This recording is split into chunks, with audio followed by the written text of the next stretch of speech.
This week's episode of our show has been sponsored by World Anvil. This powerful web-based RPG campaign manager is perfect for building, organizing, and creating your worlds. You can use it to plan your games, create maps and handouts, and keep all of your notes at your fingertips during play, or even share them online with your group. They're constantly innovating with new features such as integrated character sheets for many major RPG systems, so you can manage your world and the characters in it. A basic account at World Anvil is completely free, letting you get a feeling for all the amazing features on the platform. Follow the links in the description below or go to worldanvil.com to try it out for free today. And now, onto this week's episode. Greetings, my name is Monty Martin. And I'm Kelly McLaughlin. And we are the Dungeon Dudes. Welcome to our channel where we cover everything Dungeons & Dragons, including advice for players and guides for Dungeon Masters. We upload new videos on Tuesdays and Thursdays, so please subscribe to our channel so that you never miss an episode. Well, 2020 is coming to a close, and as we finish our final quest for the year and reflect on all the hardships behind us, it feels like it's time to take a break. It is definitely time for some downtime. Now, the real question is, with all of the time that we have right now being stuck inside, what are we going to do with all of our downtime? Well, while we contemplate what we are going to do with our holiday break, why don't we discuss what your characters can do when they finally get to take a break and have some downtime of their own? Downtime in Dungeons & Dragons is extremely important because, like us, every once in a while, your adventuring characters need to take a break. They need to cut the flow of the story that's being told, the wacky adventures that they're going on, the perilous dangers, and take some time to wander around a nice town, go shopping, enjoy the sights, train in new abilities, or maybe try some crime. Who knows? But there's a lot of different options presented in downtime. And today we're going to discuss how you can run downtime in your games. Taking downtime is a hugely important part of keeping a balanced pacing to your overall campaign structure, and today we're going to discuss how to run it in your games. There's a lot to discuss, so let's get rolling. So to kick things off, the main thing that you need to do as a dungeon master when you're setting up your adventure for your group is plan when and where downtime might come into effect. Sometimes this downtime might be as short as just a day or two of them pausing and reflecting on their past mission and getting ready for the next, but downtime can also take several days to weeks, months, or even years to prepare or rest or discover new things for their characters to set out on their next adventure. As a general rule of thumb, when I plan my campaigns, I like to make sure that player characters have at least one opportunity to take a few days to a few weeks of downtime about once every character level. And then as you're moving through the different tiers of play, which averages out to about once every 4 or 5 levels, you should anticipate having a longer period of downtime somewhere in there. Something like a few weeks to a few months, or maybe even a year or longer. Not only do these breaks where you give your characters downtime give your campaign a really excellent structure and balance between the adventures and the various chapters or arcs of your storyline, they give your characters an opportunity to prepare for their next adventure and experience what the world of your campaign is like during normal life. This also helps battle the video game protagonist syndrome, where your video game protagonists often go from zero to hero within the span of a few weeks, becoming the most famous person and most important person in the whole world when they started at nothing. In a game of D&D, having this take a little longer actually makes the world feel more real. It makes your players more invested in your characters, and the characters progress through a matter of time, whether that's days, weeks, months, or years, to reach that climactic point where they feel like the heroes. It makes your campaign feel epic in scope. It grounds the characters in the world and gives a lot of context for their actions. A quick point about downtime is that it is distinct from overland travel. If your characters are traveling for 2 or 3 weeks to a new destination, that is not downtime. Make sure that your overland travel sequences and your downtime sequences are distinct from one another, because oftentimes the best downtime activities that player characters will want to take are things that require them being in a settlement or a consistent environment. There's certainly ways to adapt this. You could imagine perhaps your characters traveling on a massive ship, or as part of a huge caravan, or as a part of a huge journey, in which case then, yes, you could meld those concepts. But if your player characters are just getting from point A to point B, that's not really a downtime sequence. That's a travel sequence. So as we get into the meat of what we can do with downtime, one of the main things to focus on is allowing your players to live in the world. Not only does downtime allow them to decide what their next adventure is going to be and what materials or different training they might require to set out on their next adventure, but it also allows you to introduce NPCs, have some great role-playing opportunities where the players get to not only discover the world and the NPCs around them, but also more about their characters' personalities, what they like to do, and what they're going to engage with.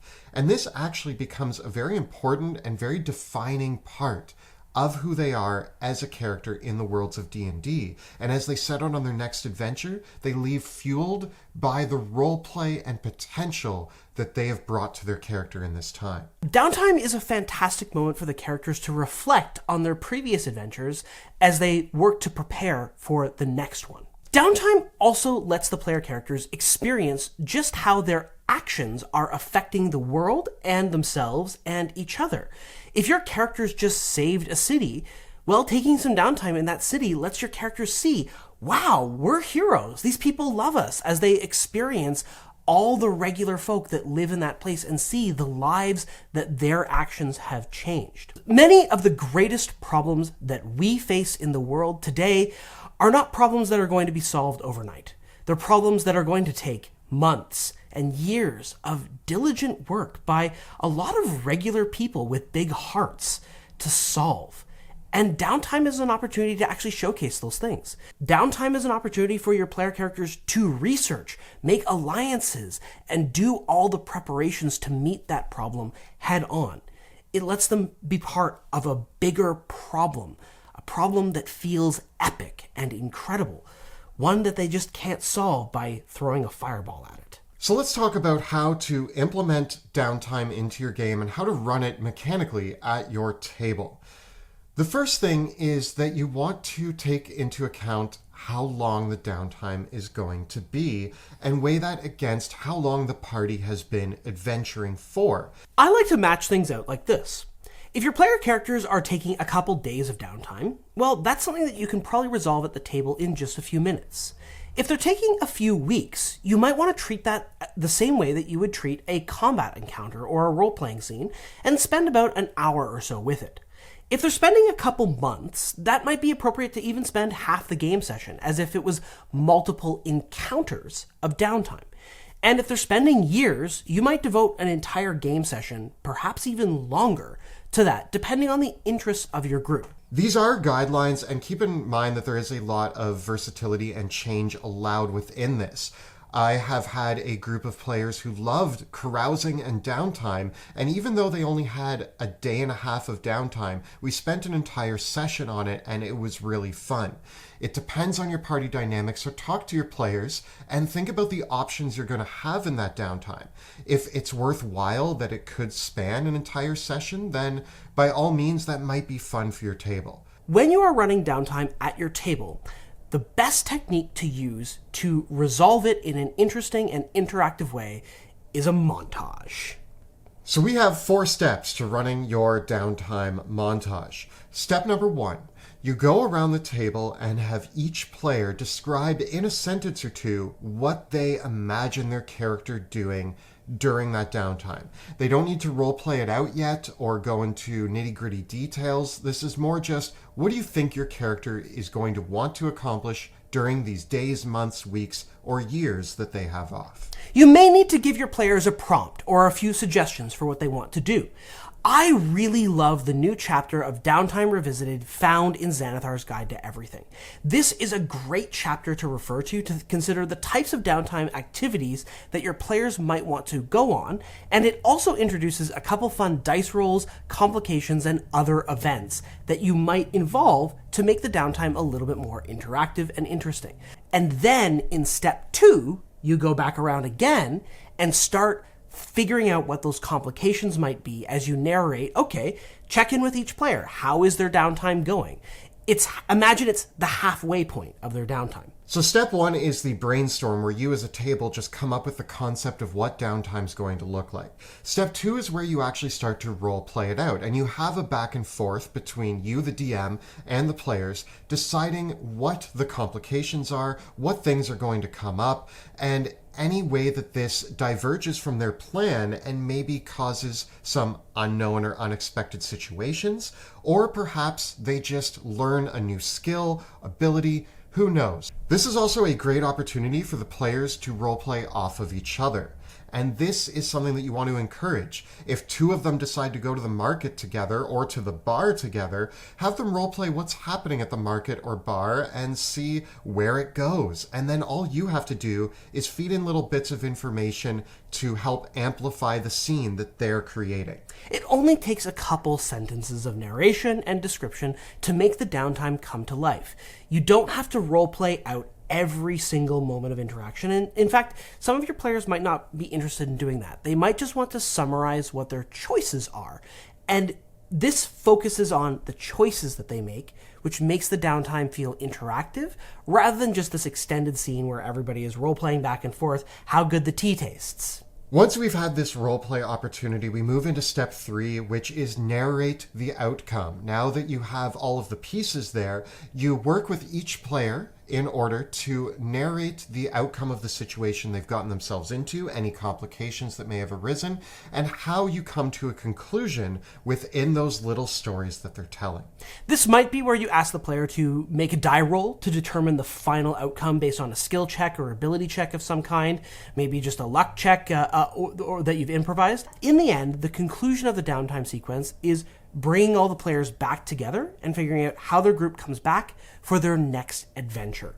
And that is step 4. Step 4 is preparing for their next adventure. Now that they've had their downtime, they've concluded their events, they now are getting ready and gearing up to set out on their next mission. And really, downtime could be all about setting up for the next mission or deciding what their next mission is. That could include talking to NPCs, going around the town, gathering information. Now, this montage method for handling downtime is actually quite flexible. The most important steps really are steps 1 and step 3. If you've got a short scene, you can skip step 2 entirely and just introduce each downtime activity by going around the table once, and then go around a second time to narrate the outcome of each downtime activity. On the flip side, though, you can also extend it by repeating these steps for longer periods of downtime, which might represent the player characters doing a multi-phase project. So as an example, if your players are, for instance, building a castle or building a fortress, you might actually break that out into separate steps and figure out, okay, this is the planning phase, this is the construction phase, this is the organization phase. And that is resolved as multiple downtime encounters. So now let's take a look at some of the specific downtime activities and how long you might want to adjudicate for each of these. With only a few days of downtime, your characters are probably concerned with mostly resting, recuperating, shopping, and perhaps doing some research or carousing. Come prepared with your shops and the people in those shops and what sort of supplies that they sell, and broadcast that to your players. And this is something that can be done in just a few hours. But almost every player usually wants to hit up the market, see how many health potions they can grab, if they have any improved adventuring gear, or even trinkets, extra ropes, shovels, ladders, whatever they might need on their next adventure. It might also be ideal that they know the next adventure that they're setting out on and are resupplying for that adventure. They might have to scale a mountain, so they're looking for climbing gear. Keep in mind what the next adventure is, what sort of things your players might be looking for, and then have the shops and shopping available for them. I do like giving my player characters the option to buy some magical items, in particular consumable items like potions and scrolls. Of course, the price tag on these magical items is very high, and I usually randomly generate them, sometimes shuffling the numbers just a little bit to make sure that if my player characters have their heart set on a specific magic item, Aldor might have it in his inventory for a very high price. A final thing that your characters might do with a couple days of downtime is use some of the really cool out-of-combat spells, particularly divination spells like Contact Other Plane and Scrying, Sending, perhaps even some of the summoning spells like Planar Binding. These are spells that require expensive material components to cast in many cases, or have a chance of driving your character unexpectedly insane because they contacted an eldritch entity from beyond the far realm. These are fun spells to use, and they should be a part of a campaign, but they require the players getting a couple days of downtime to use them. You might also have places in the town or settlement that are broadcasting the ability to do this. Maybe there is a wizard's tower where they can go and use the crystal ball to scry, but they have to pay him for the service. Or there's a church where they can go and speak to their divine beings or what have you. There are a lot of places that you can build into the environment that allow the players to go, interact with an NPC, and perform these tasks. And it can become a great asset for their next adventure. Now, the final thing that the players will love to do with a couple days of downtime, of course, is go carousing and hit the bars and perhaps other questionable establishments that cater to their various vices. This can just be a lot of fun depending on how comfortable your group is with these various kinds of illicit activities or fun activities. The player characters might just have a good time together with each other, role-playing and finding out a little bit about their characters, developing their ongoing story, and building their bonds with each other. But it could also be a cool opportunity to seed some plot hooks as your player characters find rumors about their next adventure site or gather some information. Maybe an old friend gives them a little bit of advice. "Oh yeah, I hear that you're off up to Doom Mountain. Used to be that there was an ancient dragon lived up that way. I think I heard that someone used to say that if you brought him a gift that he would let you pass without getting eaten." And just throwing out those things in the midst of the downtime can be all you need to make the world come to life. During a few days of downtime, I also sometimes throw in fun games or quirky activities that the party can take place in. If they're going to the bar and carousing for the night, maybe there's somebody at the bar who's challenging anybody there to an arm wrestling contest or a drinking contest or a game of chess. I feel like a lot of times the proficiencies added into your character, such as being skilled with dice, cards, or chess, never come into play. And you don't need to actually play a game of chess, but have them roll with proficiency to see if they won or not, and maybe scraped a few extra coins off the table against their opponent in the bar. By adding these small elements in, you give the players something to engage with, relax, and have fun with that still involves a few dice rolls, a chance option for maybe winning a few gold coins, and just something to remember their downtime with. Now, if your characters are going to get the opportunity to take a few weeks of downtime, this is a case where you might want to offer them a few more options for training or retraining instead. Tasha's Cauldron of Everything introduced the new rules for retraining their class features, perhaps even their feats, their spells known, or maybe even their entire subclass. This is one of my favorite things to do with a couple weeks of downtime, and it feels really appropriate and engaging to give the characters that opportunity to swap out some of their skills. Again, I think it's really important to add in NPCs that have these skills already. If there's a great warrior who has retired to this town, but is willing to train them in the art of archery or swordplay or something that they may not already be skilled in, they can go and seek this person out and train in that ability. Perhaps your character is looking to multi-class. This is a great time to do it. Rather than willy-nilly having them gain a level in another class, maybe they meet somebody of the class they're hoping to multi-class into and train with them for a few weeks. I also like to encourage that if they want to train or practice with another party member, perhaps your fighter wants to become an Eldritch Knight, and you have a wizard in the party who spends those weeks teaching them the ins and outs of basic magic. This is a great way to encourage roleplay between the party and also have your players gain new attributes and skills because of that. Offering the players the opportunity to train in new skills with a couple weeks of downtime can feel like a great reward, as well as a great thing that player characters can do with their gold. Oftentimes, player characters don't have a lot of things to spend their money on, and this can feel like a great way that the player characters can take their treasure and use this in a cool way to advance their characters through their downtime. It feels really rewarding, and like their downtime is actually having an impact. And honestly, it's not game-breaking at all for the player characters to spend a couple weeks of downtime to gain proficiency in a tool, language, or skill. Even a martial weapon really isn't that big of a problem for most characters, and it really does make them feel like, wow, my downtime did something meaningful. And that's a great feeling for the player characters. A great option for a few weeks of downtime is to look again in Xanathar's Guide to Everything and see what sorts of things they might be able to do or make if they're already proficient in a tool set. If they're proficient in alchemist supplies, have them spend the few weeks gathering the materials, spending the gold cost, and making a few health potions for their party. I wouldn't necessarily let a character make a permanent magic item with only a few weeks of downtime. Consumable items like potions and scrolls are perfect. Alchemical tools and mundane adventuring gear are totally perfect for a couple weeks of downtime activity, however.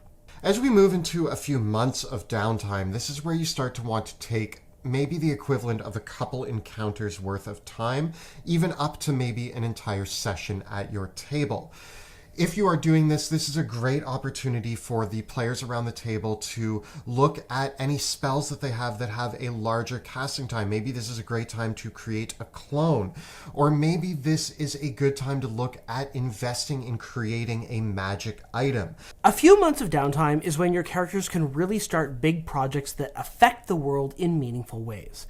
If your player characters are taking involvement in local government or kingdoms or realms or starting businesses of their own, this is where you might want to look at these sort of things as things that the players can get started or manage. You might even look at some of the alternative rewards and give the player characters the opportunity to use their resources, use the NPCs that they've encountered, use the things that they've accomplished, create a brand new spell, or maybe even get a brand new boon over and above what they've gained by leveling up. You might even offer them the opportunity to train on a new feat. One of the hardest things about Dungeons & Dragons 5th edition is that people love taking feats, but they compete with an ability score increase. Sometimes a great way to introduce an awesome feat into your campaign is to have the option to train in it during downtime and gain it as a bonus feat on top of the regular options presented. There's actually a great example where Monty presented to us in a campaign we played the ability to train on griffins for an approaching war that was coming up. He said that we could spend the training time with a small amount of time to learn to fly the griffins and ride them properly, or with more time, we could gain the benefits of the mounted combatant feat while we were on griffins. This is a great way to encourage your players to spend that time preparing for the upcoming adventure and gaining something out of it that is going to help them in the quests to come. It's also a great way to offer some of the lesser taken feats as treasure or a reward. I would not necessarily let a player, say, take Sharpshooter or Great Weapon Master with their downtime, unless they really had earned it and maybe were studying under a legendary Swordmaster. But some of the more interesting and slightly more niche feats are a really, really great option here instead, like Mounted Combatant, or perhaps other feats like Athlete, or feats even like Actor. Maybe they're spending a bunch of time being part of a theater company, and so your entire party gains the Actor feat. Might be a great thing to unlock with a couple months of dedicated downtime and spending time with a Grand Master who can train the character on how to use that feat. If your players are about to set out on a year or longer's worth of downtime, this is when you might look at an entire game session or even more. But this is a great opportunity to get into some wide-scale options for your adventuring party. Things like building a stronghold, or recruiting an army, or designing and crafting legendary magic items. In the Player's Handbook and several other supplements as well, there are many awesome spells that players can use to actually build strongholds and fortifications. And these spells work short term when you cast them, but if you cast them in the same location every day for a year, they become permanent. These include spells like Teleportation Circle. The players could build their own teleportation network. Spells like Guards and Wards. making a Mordenkainen's private sanctum to protect themselves from their enemies, or even other really powerful spells like Glyph of Warding or Forbiddance to protect certain areas. Years worth of downtime are also a fantastic way for the characters to reflect really broadly on their past adventures. And we get to see how the passage of time has affected the character's mentality as they've gained new skills, and the world has dramatically changed based on their previous adventures. This can be a really, really rewarding thing to work on with your players, and in some cases you might even look to other game systems like Microscope or even cool games like A Quiet Year to use those games instead of D&D to figure out what happens over a long span of time as the world changes based on the player's adventures. I also think with years worth of downtime, an important factor is that this is usually coming at the conclusion of a part of the story. So it might be a great time to look at the player characters around the table and reassess what it is that they were hoping to get. What are their personal quests? And during a few years of downtime, it might be important that they conclude some of those personal missions of theirs. What are their personal quests? What are their goals? And what have they become attached to through their adventures? And have some sort of conclusive ideas play out during those years of downtime that feel important and valuable, and invest your players in the world, the people that inhabit it, and the quests that they might have to go on later. Yeah, this is actually an opportunity for your player characters to revisit their entire backstory, and perhaps even think about changes to their ideals, their bonds, their goals, their flaws. People change a lot over several years, and maybe the adventures have really fundamentally changed your characters. Maybe when you come back to your characters after several years, some of them have started a family or become rulers, and when your campaign picks up again after that downtime, your player characters actually weren't ever anticipating coming back to the adventure again. These are great storytelling elements to lean on that we don't often get to explore in a Dungeons & Dragons campaign, but they can really create some creative outcomes that are reflective of life itself. And isn't that a wonderful thing, to be able to see the entire life of a person flash across in just an afternoon? So this has been a look at our house rules for how we run downtime in Dungeons & Dragons 5th edition. Tell us about how you're spending your downtime in the comments below. The videos that we create on our channel are made possible thanks to the incredible generosity of our Patreon supporters. If you enjoy the work that we do here on YouTube, please consider joining our community by following the links in the description below. And if you want to check out us running some downtime and going on crazy adventures, check out our live play Shadows of DRAKKENHEIM, which airs Tuesday nights at 6 p.m. Eastern at twitch.tv/dungeon_dudes. You can find all the previous episodes of that show right up over here. And we've got plenty more great advice for Dungeon Masters running D&D 5e right up over here. Please subscribe to our channel so that you never miss an episode. Thank you so much for watching, and we'll see you next time in the dungeon.